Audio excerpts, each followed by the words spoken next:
بتانا کیا چاہتا ہے رب تعالیٰ؟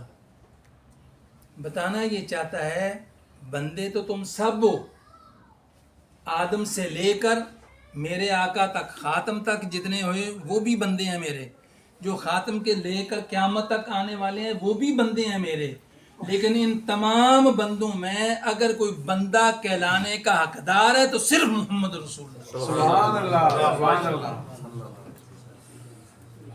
اگر کسی پر لفظ انسان کا، لفظ بندہ ہونے کا، عبد ہونے کا کامل اطلاق ہو سکتا ہے تو میری پوری کائنات کے اندر سے بندہ کہلوانے کا ایک ہی بندہ حقدار ہے، اور وہ ہے محمد صلی اللہ علیہ وسلم۔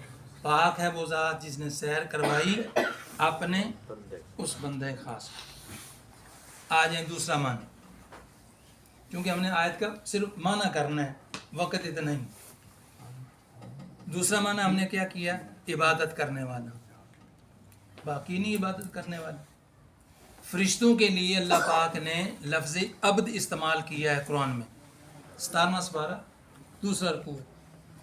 اللہ تعالیٰ نے فرشتوں کے بارے میں فرمایا کہ مشرکین یہ کہتے ہیں کہ یہ اللہ کی بیٹیاں ہیں، اللہ فرماتا ہے بل عباد مکرمون، بلکہ یہ عبادت کرنے والے ہیں، عزت والے اللہ۔ عبد کا معنی عبادت کرنے والا۔ پاک ہے وہ ذات جس نے سیر کروائی عبادت کرنے والے کو۔ کون عبادت کرنے والا؟ محمد رسول اللہ صلی اللہ علیہ وسلم۔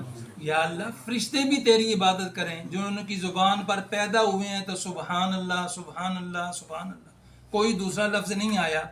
ان فرشتوں کے قیامت والے دن مرنے تک پوری زندگی اس فرشتے کی زبان سے صرف سبحان اللہ نکل رہا ہے۔ ایک فرشتہ کی جماعت کھڑی ہے الحمدللہ الحمدللہ الحمدللہ الحمدللہ، اس کی زبان سے پیدائش سے لے کر مرنے تک پوری زندگی یہی عبادت۔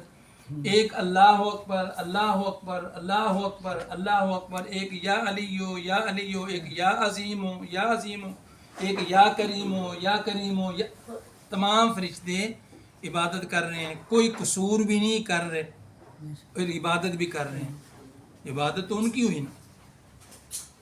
اچھا پھر اگر انسانوں میں آ جائیں، حالانکہ حالت یہ ہے کہ اللہ فرماتا ہے یسبح لہ ما فی السماوات و ما فی الارض، ہر شے خواہ وہ آسمانوں کے اندر ہے خواہ وہ زمین کے اندر ہے اللہ کی تسبیح کر رہی ہے۔